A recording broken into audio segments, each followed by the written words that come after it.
Dando sequência ao nosso estudo do livro Nossa Vida no Além, da doutora e pesquisadora Marlene Nobre. Como é morrer? E depois da morte, o que acontece? O espírito atravessa os planos materiais para fixar-se em algum lugar? Onde? Quais são os fatores que influem na sua adaptação à vida nova? Neste livro você encontra as respostas para essas perguntas.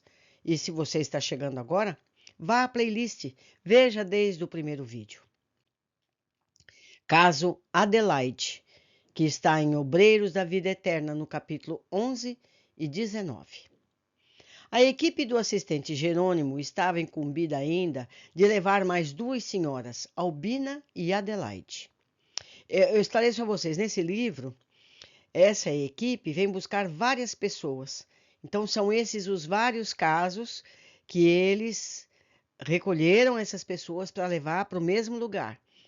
Foram para a casa de Fabiano e de lá reencaminhados, cada um para sua colônia específica.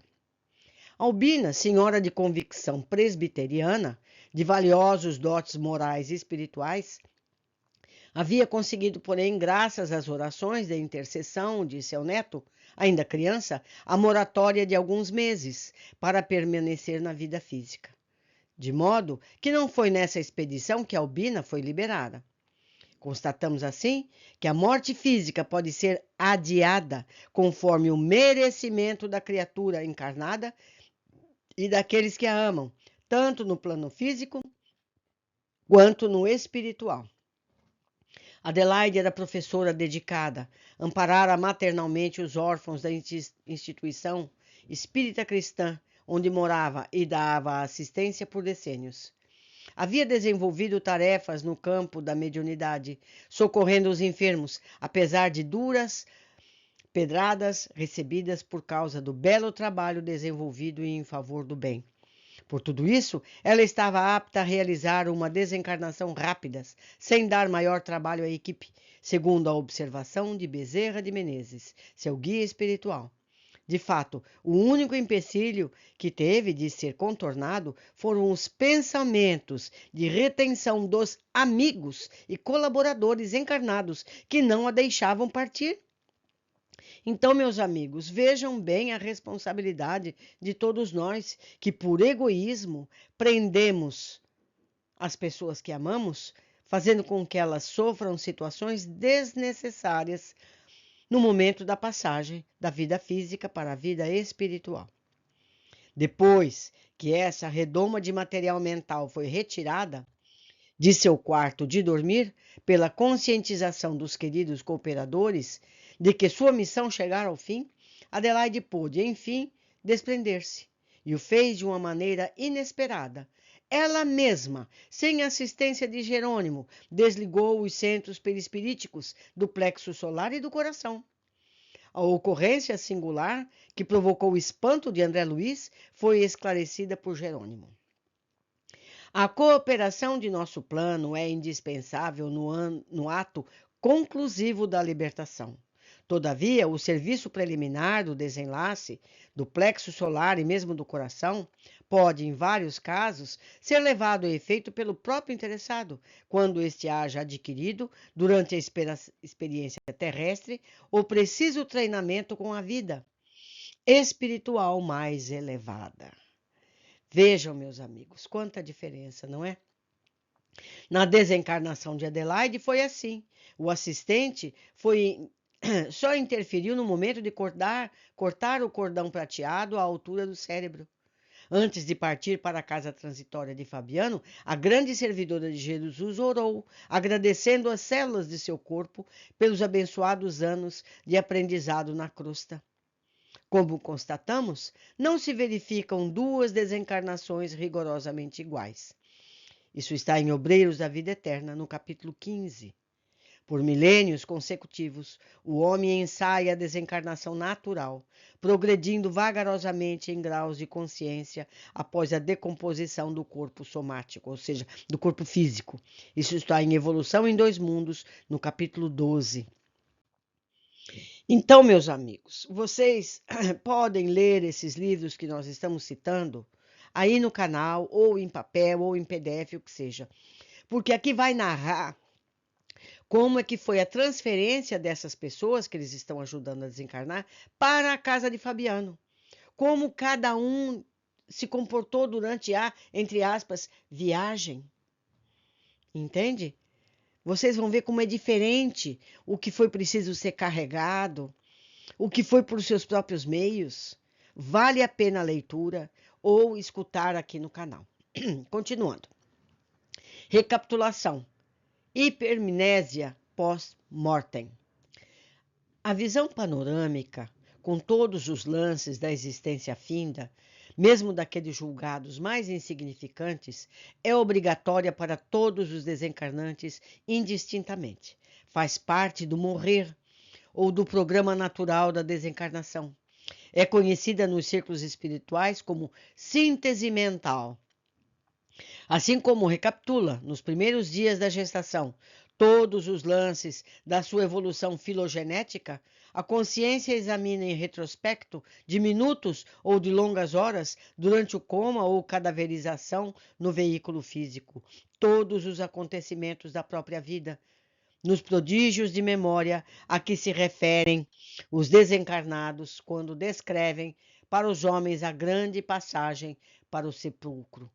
Isso está em Evolução em Dois Mundos, no seu capítulo 12. Então, meus amigos, no momento que a gente passa para o plano espiritual, a gente relembra de todos os momentos que nós vivemos como um filme acelerado. Tudo que nós fizemos.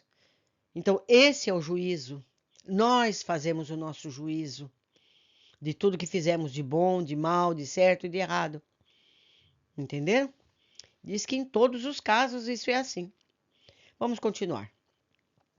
Toda vez que o espírito vai recompor o perispírito, seja no renascimento biológico ou na desencarnação, a mente revisa automaticamente todas as experiências pelas quais passou.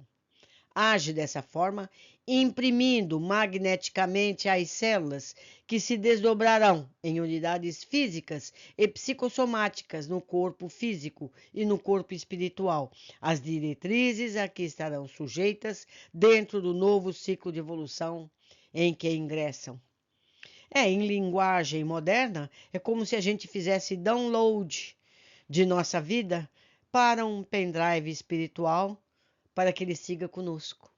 Não é? Acho que é um resumo. Essa expressão resume bem a situação.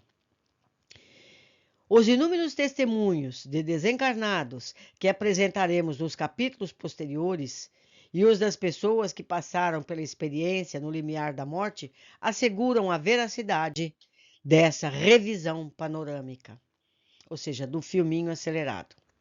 Já vimos a impressionante recapitulação do Dr. Jorge Richer e tomamos conhecimento da mesma ocorrência em Dimas. Vejamos na descrição do irmão Jacó, que está no livro Voltei, também disponível em audiolivro aqui no canal. Vejamos alguns relatos referentes a essa hipermnésia. Irmão Jacó, que é Frederico Figner, quando encarnado, depois de contar os primeiros passos do seu processo desencarnatório, detendo-se especialmente num abalo indescritível que sentiu na parte posterior do cérebro, quando o centro mental foi desligado, irmão Jacó descreve: Vi-me diante de tudo que eu havia sonhado, arquitetado, realizado na vida. Insignificantes ideias que emitira, tanto quanto meus atos mínimos desfilaram, absolutamente precisos, ante meus olhos aflitos, como se fossem revelados de roldão por estranho poder, numa câmara ultra rápida, instalada dentro de mim. Transformara-se-me o pensamento num filme cinematográfico, misteriosa e inopinadamente desenrolado a desdobrar-se com espantosa elasticidade para seu criador assombrado, que era eu mesmo. Relato de Luiz Antônio Biásio. Desencarnou aos 29 anos em Ribeirão Preto, interior de São Paulo. Esse texto está em Vozes da Outra Margem. Gozando aparentemente de boa saúde, determinava a sua bolsa de estudos para residente 3 no departamento de psiquiatria do Hospital das Clínicas dessa cidade, quando teve morte súbita, levando à desolação os familiares, amigos e colegas. Cerca de um ano depois de sua morte, enviou uma comovedora carta à sua mãe, Leda, da qual destacamos. Alguma ruptura de vasos me atingira, porque por mais que buscasse falar, no mais encontrei a possibilidade de qualquer expressão dentro da noite alta. Rememorei meus estudos de medicina, revisei os meus doentes, os meus apuros na psiquiatria, para definir as emoções, e em seguida, querida mãezinha, as recordações de infância e do lar desfilaram diante da minha visão íntima. De tudo me lembrei, de seus sacrifícios, dos sacrifícios do papai Caetano, para que eu pudesse cumprir o meu ideal num curso de ordem superior. Revi a querida irmãzinha Maria Clara a perguntar-me sobre o que eu preferia para essa ou aquela merenda, que não esqueci de nossas preces do tempo de criança. O estudo, as exigências da vida, as lutas naturais de um rapaz que deseja atingir a própria maturação de um dia para outro, tudo estava ali comigo, naqueles instantes nos quais me sentia naufragar num mar de névoa. Durante o coma, ou mesmo na enfermidade prolongada, o paciente já pode estar fazendo uma espécie de preparo do desligamento próximo, um inventário da própria vida, tal como fez o Dr. Luiz Antônio Biasio no momento da desencarnação. A doutora Kubler-Ross detectou esse dado em seus seminários. Está no livro Perguntas sobre a Morte e o Morrer. Muitos de seus pacientes moribundos têm revivido experiências de sua vida pregressa. Penso que se trata de um período em que o paciente desligou todo o fluxo externo de entrada, em que começa a desligar-se e fica introspectivo, em que tenta relembrar incidentes e pessoas importantes para ele, em que repassa mais uma vez sua vida passada, numa tentativa de resumir, talvez, o valor dela, buscar o seu sentido. Descobrimos que pequenos momentos e lembranças marcantes com pessoas queridas são de grande valia para o paciente nos seus derradeiros dias. Mas o motivo, meus amigos, para a gente não abreviar a morte de ninguém. Cordão de prata. Alongando o raio do meu olhar, verifiquei a existência de prateado fio, ligando-me o novo organismo à cabeça imobilizada. Isso está no livro Voltei, em seu capítulo 3. Assim comenta Jacó, a torturante emoção que sentiu a constatar a duplicidade de corpos, interligados por um fio de forças vivas, semelhante a um cordão umbilical. Algumas horas antes do enterro, os benfeitores espirituais cortaram esse cordão prateado. Bezerra de Menezes, o excelso benfeitor, esclareceu que, na maioria dos casos, não seria possível libertar os desencarnados tão apressadamente, que a rápida solução do problema liberatório dependia, em grande parte, da vida mental e dos ideais a que se liga o homem na experiência terrestre. Então, meus amigos, vamos ser menos egoístas, vamos pensar menos em coisas, não é? Esse relato está no livro Voltei, em seu capítulo 5. Como já vimos nos casos anteriores, Dimas teve fio prateado cortado 2 horas antes da saída do cortejo fúnebre. Fábio, 1 hora depois do desligamento do centro metal. Adelaide, imediatamente, enquanto Cavalcante precisou de um prazo maior do que todos os seus companheiros de excursão. Segundo informações do benfeitor Emmanuel, a grande maioria das criaturas humanas necessita de 50 a 72 horas para que esse corte se concretize. Isso está em O Consolador e Caminhos de Volta. Qual a função do cordão de prata? Analisando o caso Dimas, André Luiz observou, em Obreiros da Vida Eterna, no seu capítulo 15. Tive a nítida impressão de que, através do cordão fluídico de cérebro morto e cérebro vivo, o desencarnado absorvia os princípios vitais restantes do campo fisiológico e acentuou.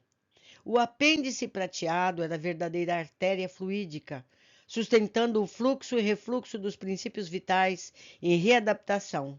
Retirada a derradeira via de intercâmbio, o cadáver mostrou sinais quase de imediato de avançada decomposição. É como se fosse um cordão umbilical, é exatamente. Fazendo uma correlação entre o estudo da metamorfose da alma de crisálida à borboleta e o desligamento dos 3 centros de força mais importantes, concluímos que a manutenção do cordão de prata está diretamente relacionada ao processo de histogênese espiritual.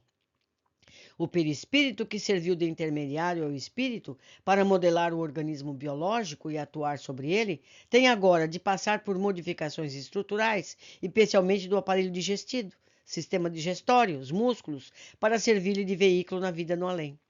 O sono, a revisão panorâmica, o cordão de prata estão diretamente implicados nessas modificações, ou seja, na construção desses órgãos novos que, por sua vez, obedecerá sempre o estado mental ou o patrimônio espiritual alcançado pelo desencarnado. Então, meus amigos, é estudar, estudar, estudar para que a nossa vida no plano espiritual seja cada vez mais fácil. Aprendemos que nesse processo transformador do corpo sutil não termina necessariamente aí no liminar da vida nova, mas prossegue ao longo da vida espiritual, enquanto esses órgãos novos no corpo espiritual não estiverem concluídos, pelo menos na sua tessitura básica. A alma permanece em estado de pupa ou crisálida, incapaz de sair do próprio casulo. Quanto mais longa a permanência na erraticidade, a demora na retomada de um novo corpo físico, mais o perispírito incorpora elementos da outra dimensão. Para ingressar novamente no corpo físico, o espírito deverá despojar-se desses elementos. A esse respeito, há referências detalhadas no livro Missionários da Luz, quanto trata da reencarnação de Segismundo. Livro esse também já lido aqui em nosso canal. Ficamos hoje por aqui, deixo o meu e-mail, caso desejem algum material deste capítulo. Até breve, meus amigos.